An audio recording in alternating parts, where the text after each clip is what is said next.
नमस्कार मित्रांनो. महाराष्ट्रात एकच महत्त्वाकांक्षी प्रकल्पाची चर्चा ही जोरदार सुरू आहे आणि तो म्हणजे नागपूर गोवा जोडणारा शक्तिपीठ महामार्ग. हा महामार्ग विदर्भ, पश्चिम महाराष्ट्र आणि कोकणातील 12 जिल्ह्यांना जोडणारा आहे. या प्रवासाचा वेळ आणि खूप अंतर कमी होणार आहे. पण आता या साठी भूसंपादनाचं काम हे सुरू झालं आहे.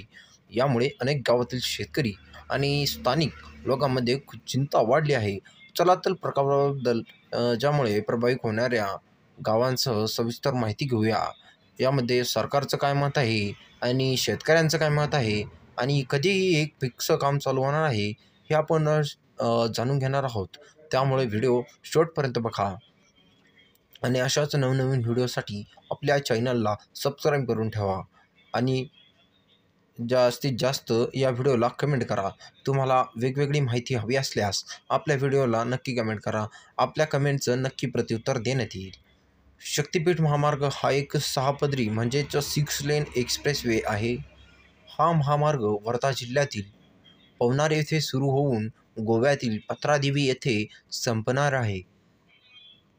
या महामार्गामुळे नागपूर ते गोवा प्रवासाचा वेळ हा 18 ते 20 तासांवरून 7 ते 8 तासांपर्यंत कमी होणार आहे. म्हणजेच टोटल 8 ते 10 तासांमध्ये आपला हा नागपूर ते गोवा हा प्रवास हा संपणार आहे. पहिले हा वेळ 18 ते 20 तास लागायचा. तोवर आता हा वेळ 8 ते 10 तासापर्यंत पूर्ण होणार आहे. हा महामार्ग केवळ प्रवासासाठी सुलभ नाही, तर महाराष्ट्रातील प्रमुख धार्मिक स्थळांना सुद्धा जोडला जाणार आहे. यामध्ये कोल्हापूरची महालक्ष्मी, तुळजापूरची तुळजाभवानी, नांदेडमधील मोहोरची रेणुकादेवी आणि पंढरपूरचे विठ्ठल रुक्मिणीचे मंदिर यासारख्या तीर्थक्षेत्रांना सुद्धा समावेश आहे. यामुळे धार्मिक पर्यटनाला मोठी चालना मिळणार आहे आणि स्थानिक अर्थव्यवस्थेलाही फायदा होणार आहे.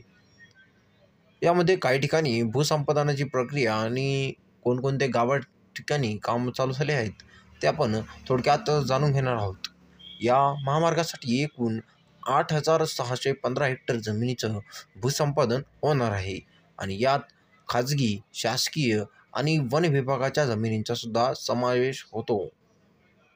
महाराष्ट्र राज्य रस्ते विकास महामंडळ म्हणजेच MSRDC या प्रकल्पांची अंमलबजावणी करत आहेत. हा महामार्ग 12 जिल्ह्यांमधून जाणार आहे. 12 जिल्ह्यातील 39 तालुके आणि सुमारे 371 गावांमधून हा प्रकल्प जाणार आहे. त्यामध्ये आपण जिल्ह्यावाईज कोणत्या कोणत्या गावातून हा महामार्ग जाणार आहे त्यामध्ये आपण थोडक्यात जाणून घेणार आहोत. त्यामुळं व्हिडिओ कंप्लीट बघा आणि तुमच्या गावाचं सुद्धा नाव ही यादीत आहे का ते नक्की कमेंट करा. त्यामध्ये यवतमाळ जिल्ह्यात चिल्ली, सुकली, नागेशवाडी, येवली, वडगाव, रामनगर, कोरेगाव, वरुड, त्यानंतर वर्धा जिल्ह्यातील वाढोणा खुर्द, फळफणी, शरद, देवळी, इसापूर, वाटखेडा, त्यानंतर नांदेड जिल्ह्यातील करोडी, कालेश्वर, बेलाम, उंचेगाव, उडा, रुई, पळसा, बरवड, शेवळा, त्यानंतर हिंगोलीमधील गिरगाव, उंबरी, मालेगाव, धमपुरी, देगाव, पळसगाव, गुंज, आहेगाव असे गावं आहेत. त्यानंतर परभणीमधील उलखद, बाभळी, पिंगळी, शेंद्रा, टाकळगव्हाण, लोहगाव, साजपूर, त्यानंतर बीड जिल्ह्यातील वरवंटी, पिंपळा, धायगुडा, गिरवली आपटे, गिरवली बामणे, गीता, भारज, त्यानंतर लातूर जिल्ह्यातील गांजूज, रामेश्वर, दिंडेगाव, खसारा,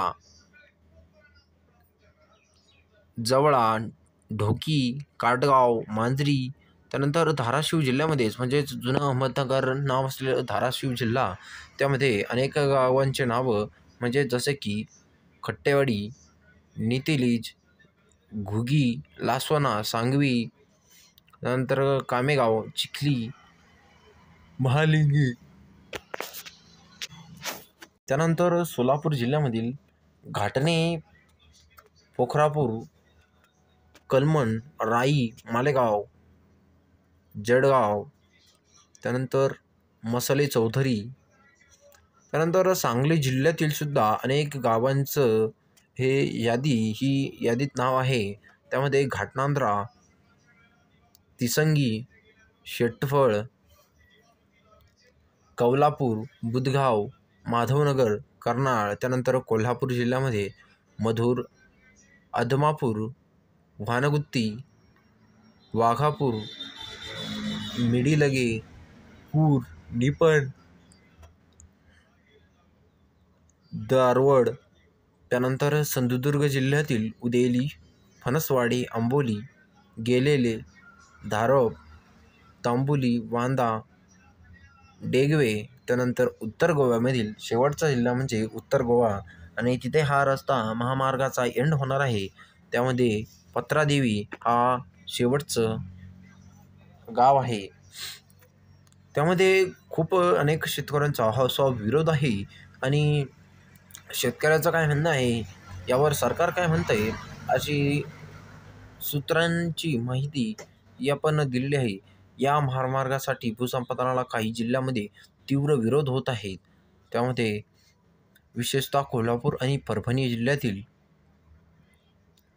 शेतकऱ्यांच्या प्रकल्पाला कडाडून विरोध केला आहे. म्हणजे त्यांचे म्हणणे आहे की या महामार्गामुळे उपजाऊ जमिनीतील जातील आणि त्यांचे मोठे आर्थिक नुकसानसुद्धा होणार आहे.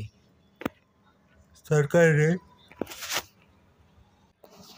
बाजारभावापेक्षा तिप्पट दराने हे जमीन खरेदीचे आश्वासन दिले असले तरी शेतकऱ्यांना या मोबदला समाधानकारक नाही आहे. याशिवाय प्रकल्पासाठी 128 एकर वन विभागाची जमीन ही व्यापली जाणार आहे. त्यामुळे पर्यावरणाचाही यावर खूप परिणाम होऊ शकतो अशी चिंता व्यक्त केली जात आहे. सरकार आणि MSRDCचा महापूर्ण प्रकल्प हे काम करण्यासाठी ठाम आहे. या महामार्गाचे आपल्या सर्वांनाच फायदे होणार आहे. हा महामार्ग पूर्ण झाल्यानंतर विदर्भ आणि महाराष्ट्राच्या भागांना विकासाची मोठी संधी मिळणार आहे. या जिल्ह्यातील चांगली कनेक्टिव्हिटी, स्थानिक वापर, पर्यटन आणि रोजगाराच्या संधी सुद्धा वाढणार आहे. हा प्रकल्प महाराष्ट्राच्या विकासासाठी महत्त्वाचा असला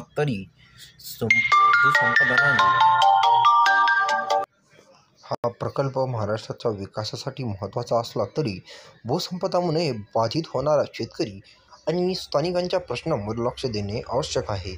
सरकारला या लोकांचा विश्वास संपादन करूनच पुढे जावे लागणार आहे. धन्यवाद. आपल्या या व्हिडिओ जर आवडला असेल तर जास्तीत जास्त लोकांपर्यंत ही माहिती शेअर करा आणि व्हिडिओला तुम्हाला काही कमेंट करायच्या असतील तर नक्की कमेंट करा. त्या कमेंटचा रिप्लाय हा नक्की तुम्हाला मिळणार आहे. धन्यवाद.